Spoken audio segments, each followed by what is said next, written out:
जय हिंद। स्वागत है आप सभी का एक बार फिर से आपके अपने चैनल एनी क्लासेस में खास बहुत ही महत्वपूर्ण जानकारी के साथ। आज की जानकारी, आज की जो अपडेट होने वाली है, ये आपका जो एग्जाम आने वाला है ना। आप जो है लैंग्वेज पेपर का एग्जाम दे चुके हैं।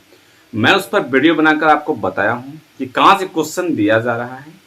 ठीक है, अब जो आपका नेक्स्ट एग्जाम होने वाला है, तो नेक्स्ट एग्जाम की तैयारी आपको कैसे करनी है, इसके बारे में कुछ जानकारी आप लोगों के लिए लाया हूं। आप लोग बहुत सारे ये क्वेश्चन भी पूछ रहे थे। मैं सोचा कि एग्जाम से पहले ये जानकारी आपको होना जरूरी है।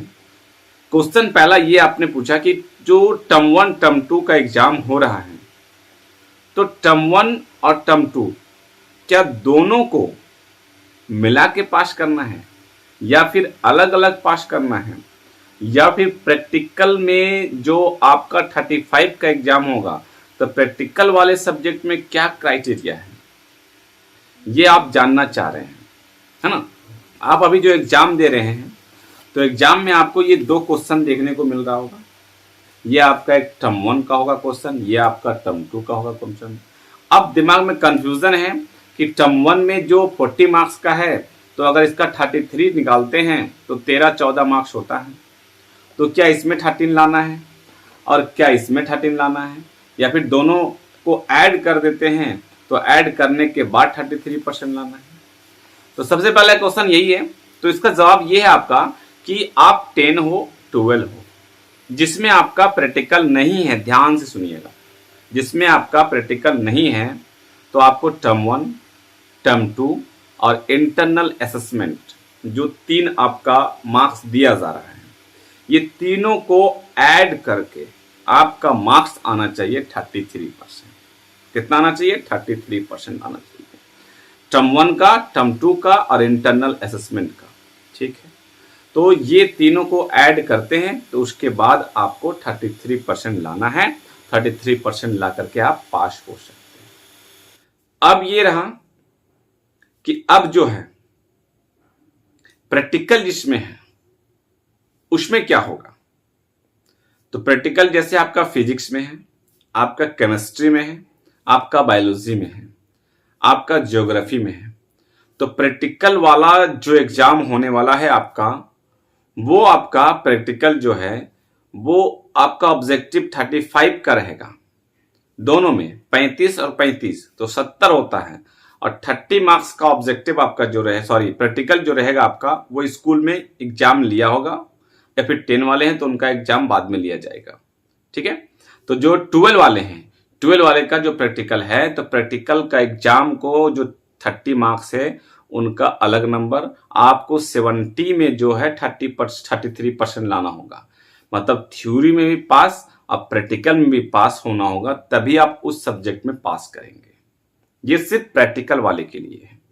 तो आई होप आपको समझ में आया होगा कि कैसे आपको पास करना है और कैसे आपको तैयारी करनी है। बहुत सारे स्टूडेंट ये सोच रहे थे कि टर्म 1 टर्म 2 और प्रैक्टिकल एग्जाम मिला करके पास करेंगे तो पास हो जाएंगे। ऐसा बिल्कुल भी नहीं है। प्रैक्टिकल में जो है वो, और जो बिना प्रैक्टिकल का है, उसमें आप टर्म 1 में सिर्फ पास है, टर्म 2 में भी कुछ ना कुछ मार्क्स लेके आएंगे, पास हो जाएंगे। ठीक है, तो आपको समझ में आ गया होगा। अब इसी के आधार पर आपको माइंड में रख करके और एग्जाम देना है। ठीक, आगे है कि क्या है पास करने का क्राइटेरिया। पास क्या इससे किया जा सकता है? तो पास जो है, आप आराम से बहुत ही इजी वे में पास हो सकते हैं। कैसे? 40 आपका टर्म 1, 40 आपका टर्म 2, और आपका जो 20 है इंटरनल असेसमेंट। अगर आपने सिर्फ मॉडल पेपर पढ़ा है, तो 40 में आप 25 आराम से ला सकते हैं। काउंट कीजिएगा, आप कैसे काउंट कर सकते हैं। 25 प्लस टर्म 2 में 15 नंबर आप आराम से गेन कर सकते हैं। अगर कितना भी टफ क्वेश्चन रहे, आपने कुछ पढ़ा होगा, कुछ, बहुत कुछ नहीं, कुछ, तो 15 मार्क्स ला सकते हैं। ठीक है, 25 प्लस 15 ऐड करते जाइएगा। और जो स्कूल से आपको इंटरनल असेसमेंट में 15 से कम किसी को नहीं मिलेगा। वैसे तो 18, 19, 20 दिया गया होगा, लेकिन मैं काउंट 15 करता हूं, मैं कम से कम काउंट कर रहा हूं। ठीक है, तो आप ऐड कीजिए 25 +15 और +15 कितना हो जाता है, काउंट कीजिए। क्या पास हो रहे हैं या फेल हो रहे हैं? लगभग आपका जो है फर्स्ट डिवीजन का जो मार्क्स होता है उसके करीब पहुंच रहे होंगे, ऐड करके देखिए। अब अगर थोड़ी सी और एक्स्ट्रा मेहनत कर लेते हैं मॉडल पेपर के अलावा, तो क्या आप 60% क्रॉस नहीं कर सकते हैं? 70% क्रॉस नहीं कर सकते हैं? आराम से क्रॉस कर सकते हैं। अगर सिर्फ पास करना है, मैं पहले ही बताया था और अभी बता रहा हूं, अगर सिर्फ पास करना है, सिर्फ पास, तो मॉडल पेपर जो 10 जारी किया गया है, टर्म 1 के लिए 5, टर्म 2 के लिए 5, इसे पढ़कर जाएंगे और सही से अच्छे ढंग से फेल नहीं होने वाले हैं, आराम से पास हो जाएंगे। ठीक है, लेकिन आपको अगर अपने मार्क्स में इंक्रीज करना है, थोड़ा अपना मार्क्स को बढ़ाना है, तो आपको क्या करना होगा, थोड़ा एक्स्ट्रा पढ़ना होगा। ठीक है, जो आपके पास गेस है, मॉडल है, या फिर आपने एनसीईआरटी बुक पढ़ा है तो उसको रिवीजन कीजिए, अपना थोड़ा सा ऑन लैंग्वेज लगाइए, तो आपका मार्क्स जरूर से जरूर बढ़ जाएगा। ठीक है, तो पास करना बेहद आसान। कैसे पास करना यही बताया, किस टाइप के किस क्राइटेरिया में, टर्म 1 टर्म 2 मिलाकर, यही बताया आपको। तो आई होप समझ में आ गया होगा। ठीक है, नेक्स्ट है कि प्रैक्टिकल, यही बता दिया आपको। तो प्रैक्टिकल वाले के लिए अलग क्राइटेरिया है, अब बिना प्रैक्टिकल वाले के लिए अलग क्राइटेरिया है।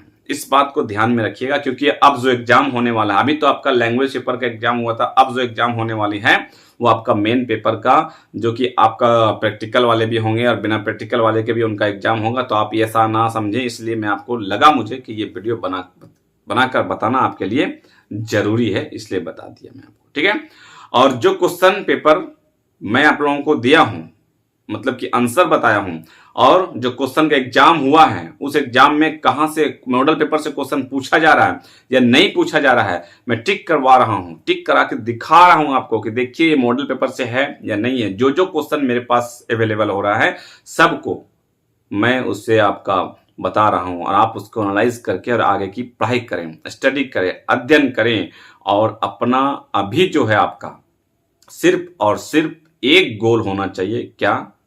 एक आप टारगेट करिए कि हाँ, इस टारगेट को हमको अचीव करना है ना। बस आपका अप्रैल में तो एग्जाम, अप्रैल तक ही पढ़ना। जो गैप दिया गया है, उस गैप में मैं देख रहा हूं कि बहुत सारे लोगों से जब पूछता हूं तो कहते हैं कि इस एग्जाम दे के आए 2 दिन, मतलब कि 4 से 5 दिन के बाद एग्जाम है तो 2 दिन सो गए। ऐसा बिल्कुल भी नहीं करना है। उस जो गैप दिया गया है, उस गैप का बेनिफिट उठाएं, उस गैप का फायदा उठाएं, है ना। आपको करना है, मतलब कि मेरे ख्याल से 1 से 2 दिन में कुछ अनाउंसमेंट भी होने वाली, हो सकता है आपको आल्टो कार मिल जाए, क्योंकि जो हमारे जगन्नाथ महतो जी है वो इस बार कार देंगे। अभी तो अनाउंस किए कि नहीं पता नहीं, लेकिन मेरे ख्याल से अनाउंस हो जाएगा और कार देने का अनाउंस कर देंगे। वो जो टॉप करेंगे, स्टेट टॉप जो करेंगे, उनको कार देंगे। उनका मतलब कि है वो देते हैं। ठीक है, पिछला 2 साल से तो एग्जाम नहीं हो रहा था, इसलिए नहीं दिया जा रहा था, लेकिन उससे पहले जो एग्जाम हुआ था तो दिए थे, और इस बार एग्जाम हो रहा है तो स्टेट टॉपर को कार दिया ही जाएगा। तो इसलिए कोशिश करें टॉपर बनने का, और कुछ नहीं, टॉपर आराम से बन सकते हैं, क्योंकि सारा क्वेश्चन, अभी तक तो जो क्वेश्चन दिया गया वो मॉडल पेपर से ही लगभग क्वेश्चन था। अब आगे जो आपका एग्जाम होने वाला है वो क्या होता है क्या नहीं होता है वो देख लेते हैं। और खास करके मैं साइंस वाले को बता दे रहा हूं कि आप लोग सिर्फ मॉडल पेपर पे ही नहीं टिके रहें, कुछ एक्स्ट्रा को पढ़ें। ठीक है, एक्स्ट्रा पढ़ें, इंपॉर्टेंट क्वेश्चन पढ़ें साइंस वाले ध्यान से। ठीक है, आई होप आपको समझ में आ गया होगा। और फिर रिलेटेड और इससे रिलेटेड कुछ परेशानी, कुछ प्रॉब्लम हो तो कमेंट करें, और इस तरह का अपडेट और जो आपका कैसा क्वेश्चन क्या आ रहा है वो सारे क्वेश्चन का आंसर और एनालाइज करके मैं आपको बता रहा हूं। तो इस तरह का अपडेट आपको चाहिए तो अभी तक क्या कर रहे, चैनल को देख रहे, सब्सक्राइब कर ले और बेल आइकन को प्रेस करना बिल्कुल भी ना भूलें। मिलते हैं फिर नेक्स्ट वीडियो में कुछ खास जानकारी के साथ, तब तक रखें अपना ख्याल। Thank you friends, thanks for watching.